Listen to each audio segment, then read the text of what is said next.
क्या भगवान के दर्शन करना संभव है? क्या ईश्वरीय दर्शन किया जा सकता है? क्या हम जिस भी भगवान, गॉड, देवी देवता में मानते हैं, उनके दर्शन होना कलयुग में संभव है? क्या इस कलयुग में हम भगवान, गॉड के दर्शन कर सकते हैं? अपने ईश्वर के दर्शन किए जा सकते हैं? जी, बिल्कुल किए जा सकते हैं। लेकिन उसके लिए आपको थोड़ा इस भक्ति भाव, भक्ति रस में थोड़ा अंदर डूबना होगा। भगवान के दर्शन, ईश्वरीय दर्शन इतने आसान नहीं, लेकिन उस हद तक कलयुग में उतना नामुमकिन भी नहीं जितना पहले के युग में था। कलयुग में ईश्वरीय दर्शन बिल्कुल किए जा सकते हैं, क्योंकि जो सतयुग था, द्वापर युग था, उसमें लोगों का जो आयुष्य रहता था वो हज़ारों साल का रहता था, और उसमें जो लोग तप करते थे उनको हज़ारों सालों तक तप करना पड़ता था। पूजा पाठ करने पर, हज़ारों सालों तक करने पर उन्हें भगवान से वरदान प्राप्त होता था, देवी देवता भगवान के दर्शन होते थे। लेकिन कलयुग में हमारा आयुष्य इतना कम रहता है कि आदमी मुश्किल से 80-90 साल तक खींच पाता है। इस 80-90 साल में भी हमें पूजा पाठ कोई इतने लंबे टाइम तक नहीं करनी होती कि भाई आप, भगवान ने कहीं पर भी ये नहीं कहा हुआ है, ना महाभारत में ना रामायण में, कि आप अपना घर संसार सब कुछ छोड़ के, अपना काम धंधा सब कुछ छोड़ के आप मंदिर में बैठ जाओ, या फिर सब कुछ छोड़ छाड़ कर आप भगवान की दिन रात भक्ति में डूब जाओ तो ही आपको ईश्वर के दर्शन होंगे। ना, ये गलत बात। आप सब कुछ करते हुए भी, अपना घर संसार संभालते हुए, अपना काम धंधा करते हुए भी आप इस भक्ति भाव का आनंद ले सकते हैं, अपने ईश्वर के दर्शन बिल्कुल किए जा सकते हैं। लेकिन उसके लिए थोड़ा तो कष्ट झेलना होगा। आपको माला जप करनी होती है, पूजा पाठ करनी होती है, जो भी ईश्वर पर आपको श्रद्धा हो, जो आपको पुराण अच्छा लगता हो, जो आपको कोई किताब अच्छी लगती हो, जैसे भगवत गीता हो गया, या फिर कोई पुराण आपको अच्छा लगता हो, रामायण महाभारत, जो भी आपको अच्छा लगता हो, उस चीज़ के माध्यम से ईश्वरीय दर्शन संभव है। अगर आप माला जाप करते हैं, आपको जिस भी देवी देवता पर श्रद्धा है, तो माला जाप करने से, मंत्र जाप करने से भी ईश्वरीय दर्शन संभव है, बिल्कुल संभव है।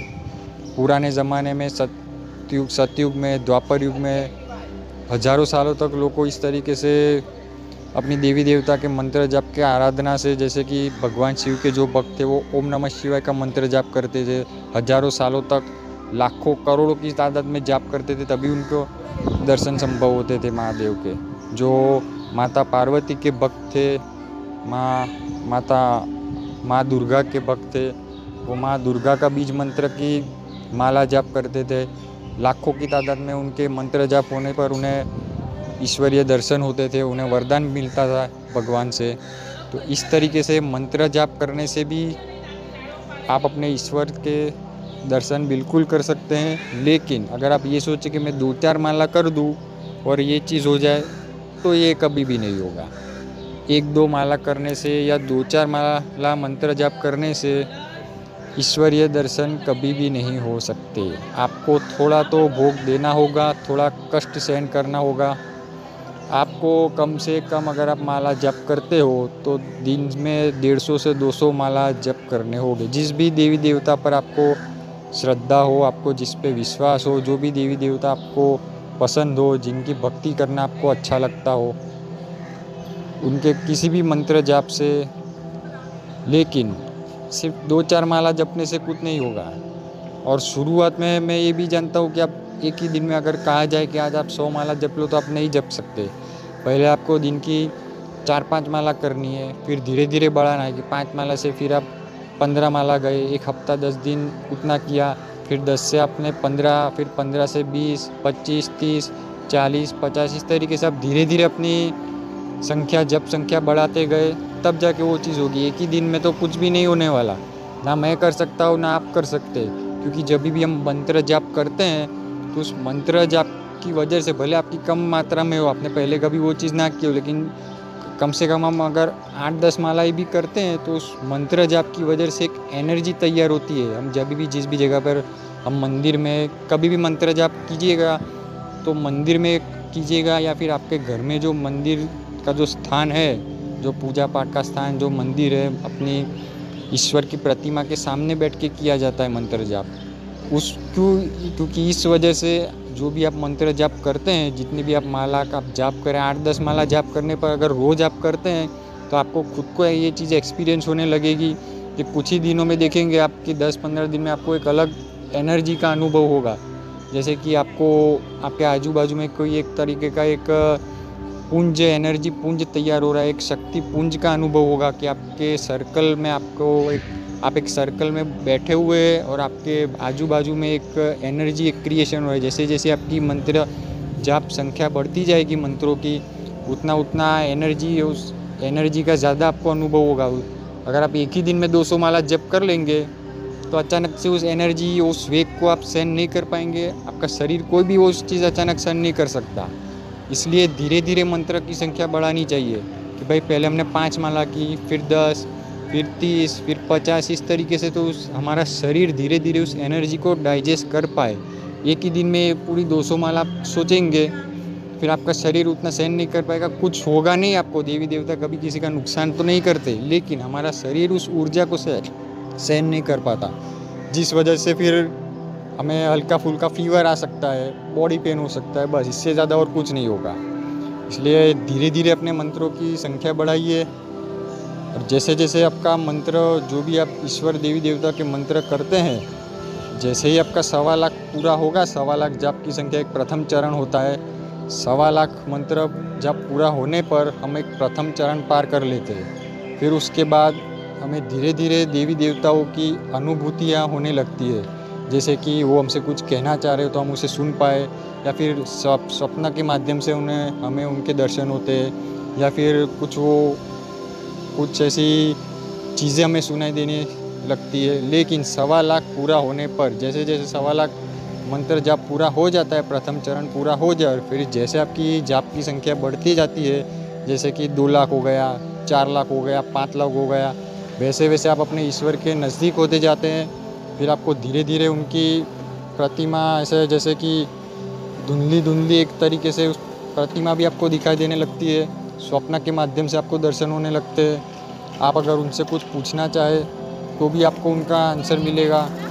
फिर आप जैसे जैसे आपकी मंत्र जाप की संख्या बढ़ जाएगी, 4 लाख 5 लाख इस तरीके के आप पूरे कर लेंगे, फिर आपके अंदर उतनी एनर्जी आ जाएगी कि भाई किसी भी तरीके की कोई बुरी शक्ति, बुरी बला आपका कभी भी कुछ बुरा नहीं कर पाएगी। आप कहीं पे भी जाओ जहाँ पर कुछ इस तरीके का भूत प्रेत, कोई नेगेटिव शक्ति हो, कोई भी शक्ति आपको छूने की भी हिम्मत नहीं करेगी। अगर आपके 4 लाख 5 लाख इस तरीके के मंत्र जब पूरे हो चुके हैं, किसी भी देवी देवता के बीज मंत्र हो या कोई भी मंत्र, जिस भी देवी देवता पर आपको श्रद्धा हो, उनके अगर आप 4 लाख 5 लाख मंत्र जप कर लेते हैं, फिर कितना भी बुरा से बुरा भूत प्रेत का चुड़ैल चंडालों का बाप भी क्यों ना हो, कोई आपका कुछ भी नहीं बिगाड़ सकता।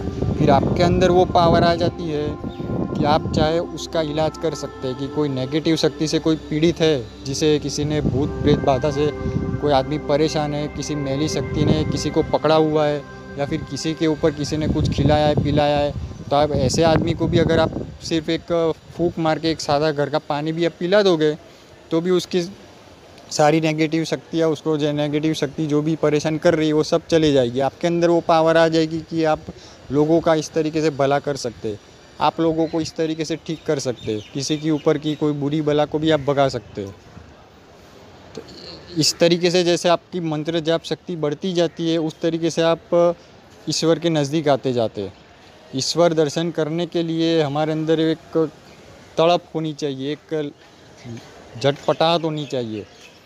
इतने आसानी से नहीं हो जाते। अभी किसी को मन में सवाल भी आएगा, मन में डाउट होगा कि ऐसा क्यों है कि भाई इतने लाखों को संख्या में ही हम मंत्र जाप करें तो ही ईश्वर के दर्शन संभव है, सिर्फ 1-2 बार बुलाने पर क्यों नहीं आ जाते भगवान? 1-2 बार बुलाने पर भी आते हैं, लेकिन क्या हमारी भक्ति मीराबाई जैसी है? क्या हमारी भक्ति नरसिंह मेहता जैसी है? क्या हमारी भक्ति रामकृष्ण परमहंस जैसी है? तो वो 1-2 बार बुलाने पर आ जाए। भगवान हमारे हाथों से खाना खाने के लिए तैयार है, लेकिन क्या हम उस तरीके से बुलाते हैं? क्या हम उस तरीके से खिलाते हैं जैसे सबरी ने राम को खिलाया था, जैसे भक्ति नरसिंह मेहता ने की थी, जैसे मीराबाई ने कृष्ण की भक्ति की थी? क्या हमारी भक्ति वो ऐसी है? उतनी दिल की भक्ति, उस लेवल तक, उस तरीके की भक्ति हमारी है कि वो एक दो बुलाने पर आ जाए, एक आध दो बार बुलाने पर? भगवान राम, अरे जो काली माता है उनके भक्त थे रामकृष्ण परमहंस, स्वामी विवेकानंद के गुरु थे, ये बात शायद आप भी जानते होंगे। तो जो रामकृष्ण परमहंस थे वो महाकाली के बहुत बड़े भक्त थे, बहुत बड़े उपासक थे। उन्हें महाकाली के दर्शन होते थे, उनसे बात भी करते थे महाकाली से। लेकिन जब उन्हें उनके दर्शन नहीं हुए थे और वो जब इस तरीके से जब मंदिर में थे तो दिन भर माँ की प्रतिमा को, माँ काली की प्रतिमा को घंटों घंटों तक, 5-5, 6-6 घंटे तक देखते रहते थे। अचानक उन्हें देख के रोने लगते थे, माँ मुझे दर्शन दो, दर्शन दो। दुनिया वाले, सब देखने वाले उन्हें पागल समझते थे, उन्हें कोई फ़र्क नहीं पड़ता था। दुनिया चाहे जो समझे, लोगों ने उन्हें पागल कहा, मंद बुद्धि समझा कि आदमी क्या है, क्यों ऐसे बिना वजह रोने लगता है, मंद बुद्धि हो गया है, पागल हो गया है। दुनिया ने क्या क्या समझा उनके बारे में, कोई फ़र्क नहीं पड़ता था उनको। ऐसी भक्ति होनी चाहिए, तब जाके दर्शन होते अपने ईश्वर के। कि भाई दुनिया गई तेल लगाने। रामकृष्ण परमहंस को माँ काली के दर्शन हुए थे तो इस वजह से हुए थे क्योंकि उनके अंदर तड़प थी। रामकृष्ण परमहंस जी के उनके एक शिष्य थे, उन्होंने उनसे एक ये सवाल भी पूछा था कि आपको माँ काली दर्शन देती है तो आप ही को क्यों देती है, हमें क्यों नहीं देती? तो रामकृष्ण परमहंस जी उस शिष्य को लेकर एक तालाब जैसा था, एक ऐसा पानी से भरा हुआ, उसके पास लेके गए, कुआं जैसा था कुछ, और उस चेले का, शिष्य का सर पकड़ के पानी में डुबोया और थोड़ी कुछ सेकंड तक डुबो के रखा। तो वो एकदम सांस नहीं ले पा रहा था, हटपटा रहा था, झटपटा गया एकदम। फिर उसका सर बाहर निकाल के उस शिष्य ने पूछा कि आपने क्या किया? मैंने तो आपसे पूछा था कि मुझे भगवान के दर्शन क्यों नहीं, तो आपने मेरा पानी में सर डुबो दिया, मेरे तो ऐसा झटपटाने लग गया, मेरी कैसी हालत हो गई। तब रामकृष्ण परमहंस जी ने कहा कि जो झटपटाहट, जो हालत हुई तुम्हारी, वैसी झटपटाहट, हड़बड़ाहट अपने ईश्वर दर्शन के लिए होनी चाहिए। तब जाके अपने माँ काली के दर्शन होते, अपने ईश्वर के दर्शन होते। इस तरीके की अगर झटपटाहट हो, इस तरीके की तड़प हो अपने ईश्वर के प्रति, तब जाके दर्शन होते। सिर्फ आप अगर ये सोचे कि मैं दिन में 2-4 माला जप लूँ और मुझे दर्शन हो जाए, तो ये चीज़ नहीं होगी। हाँ, आपके ईश्वर आपके साथ रहेंगे, आपने जो भी माला जाप, पूजा पाठ करी है, आप जो भी आप करते हैं, उससे ज़रूर ईश्वर आपकी रक्षा करेंगे, आपका साथ देंगे। लेकिन साक्षात दर्शन होना या 2-4 माला जपने से, फिर एक आध दो सिर्फ इस तरीके के आप सोचे कि मैं पूजा पाठ करता हूँ, मंदिर जाता हूँ, सुबह शाम 2-4 माला जप ली, तो सिर्फ इतना करने से तो दर्शन संभव नहीं है। तो फिर आपको थोड़ा और अपने आप को थोड़ा कष्ट देना पड़ेगा, भक्ति भाव रस में थोड़ा उतरना पड़ेगा, थोड़ी अपने भक्ति भाव को थोड़ा और आगे ले जाना पड़ेगा।